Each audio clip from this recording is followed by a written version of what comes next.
Assalamualaikum warahmatullahi wabarakatuh. Selamat siang semuanya. Salam sejahtera. Bagaimana kabarnya hari ini? Semoga selalu sehat walafiat. Selamat datang di pembelajaran teknik mesin. Sebelumnya perkenalkan, nama saya Dita Muhammad dari Prodi Pendidikan Teknik Mesin Fakultas Teknik Universitas Negeri Semarang. Pada kesempatan kali ini kita akan belajar mengenal apa itu jangka sorong dan bagaimana tata cara penggunaannya. Setelah mengikuti video kali ini, diharapkan kalian semua mampu yang pertama menjelaskan fungsi dan bagian jangka sorong, yang kedua menggunakan jangka sorong untuk pengukuran seperti diameter dalam, dalaman, dan diameter luar benda, dan yang ketiga dapat membaca hasil pengukuran dengan benar dan teliti.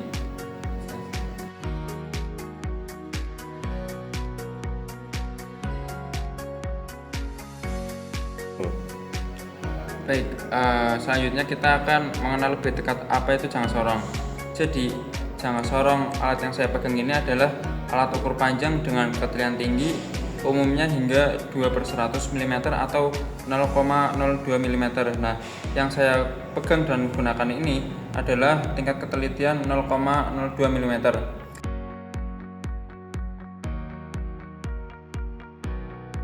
Alat ini digunakan untuk mengukur seperti panjang, ketebalan, diameter luar atau diameter dalam, serta kedalaman dari suatu benda. Nah,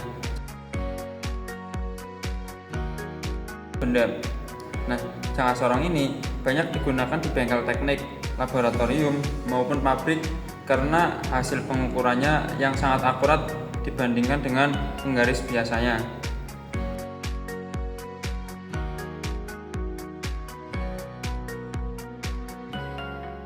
Oke, tadi kita sudah mengenal pengertian umum dari jangka sorong. Selanjutnya kita akan mengenal bagian dan fungsi dari jangka sorong. Yang pertama ialah rahang tetap.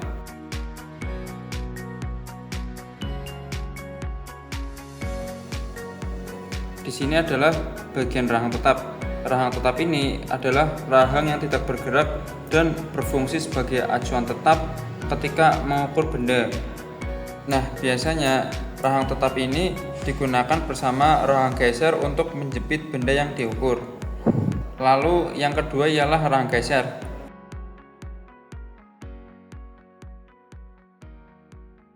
Nah, rahang geser ini ialah rahang yang bisa digeser seperti ini.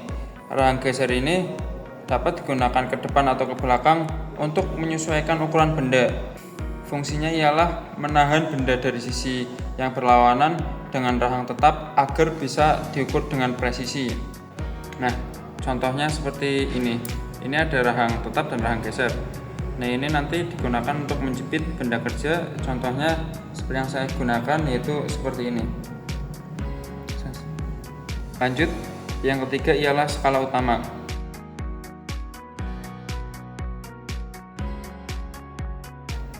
Bisa dilihat, ini adalah bagian skala utama. Skala ini berada pada batang tetap jangka sorong dan menunjukkan hasil pengukuran dalam satuan mm atau cm.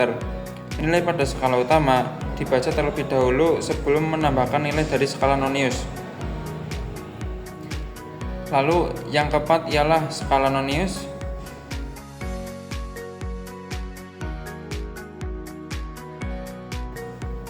Yang saya tunjuk ini. Nah, skala nonius ini atau biasa disebut dengan vernier scale. Skala ini berada di bagian rahang geser dan berfungsi untuk membaca pecahan milimeter, biasanya dalam ketelitian 0,02 mm atau 0,05 mm. Nah, ini posisinya di rahang geser ya. Nah, skala nonius ini membantu mendapatkan hasil pengukuran yang lebih teliti. Lalu selanjutnya yang kelima ialah batang kedalaman.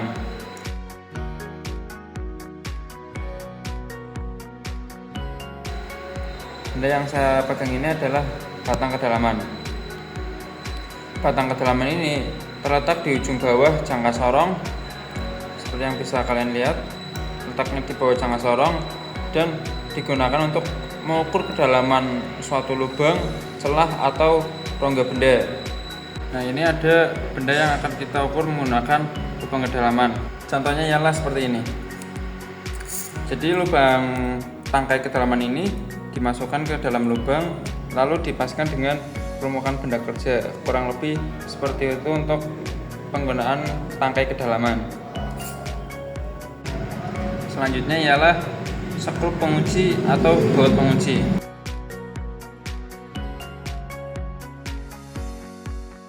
Nah, yang saya pegang ini adalah skrup pengunci. Skrup pengunci ini gunanya untuk mengunci posisi rahang geser setelah mendapatkan ukuran yang diinginkan agar hasil pengukuran tidak berubah saat dibaca.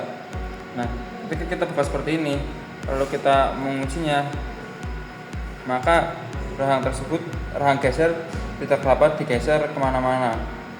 Contoh ketika kita mengukur suatu benda kerja. Di sini ada benda kerja dan kita akan mencoba menjepitnya.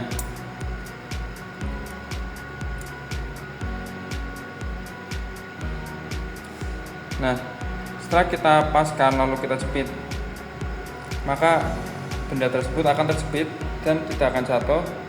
Lalu pengukuran bisa dilakukan karena ini sudah tidak akan bergeser lagi.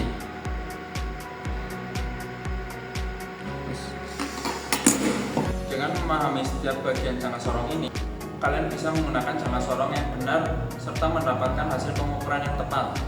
Oke. Selanjutnya ialah mari kita membaca hasil pengukuran.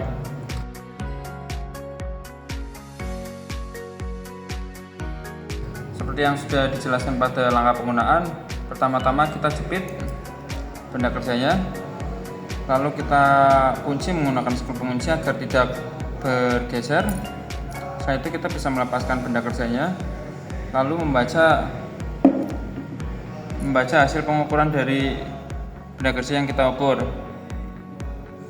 Pertama-tama ialah melihat angka pada skala utama yang berada tepat di sebelah kiri angka 0 pada skala Nonius. Nah, di sini menunjukkan skala utama menunjukkan pada angka 42. Nilai itu menunjukkan pengukuran dalam milimeter. Lalu langkah kedua, cari garis pada skala Nonius yang sejajar dengan salah satu garis pada skala utama.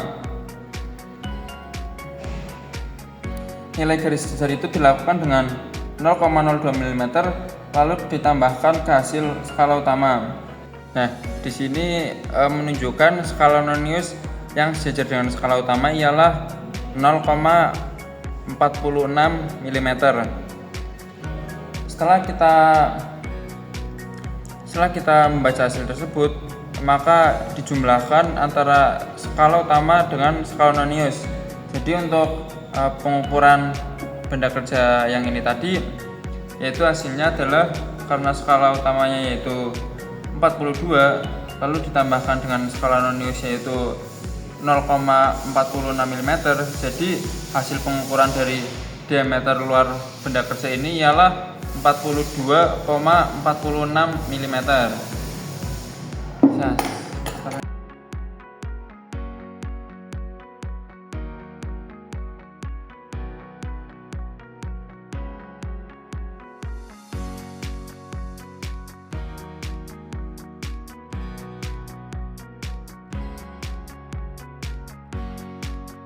Oke, sebagai bentuk latihan, cobalah kalian ukur alat-alat di sekitar kalian seperti baut atau cincin, lalu bandingkan dengan teman kalian. Oke, jadi pada pembelajaran kali ini dapat disimpulkan bahwa alat ukur jangka sorong adalah alat ukur presisi dengan berbagai fungsi penting. Dengan mengenali setiap bagiannya, mulai dari rahang tetap hingga tangkai kedalaman, kita dapat mengukur benda kerja dengan sangat teliti. Gunakan alat ini dengan hati-hati, pastikan skala terbaca sejajar, dan kunci rahang setelah pengukuran agar hasilnya tetap maksimal. Demikian video pembelajaran kali ini tentang penggunaan alat ukur jangka sorong. Semoga bermanfaat dan menambah keterampilan dalam melakukan suatu pengukuran. Terima kasih sudah menyimak dan sampai jumpa di video pembelajaran selanjutnya. Saya ucapkan terima kasih. Wassalamualaikum warahmatullahi wabarakatuh.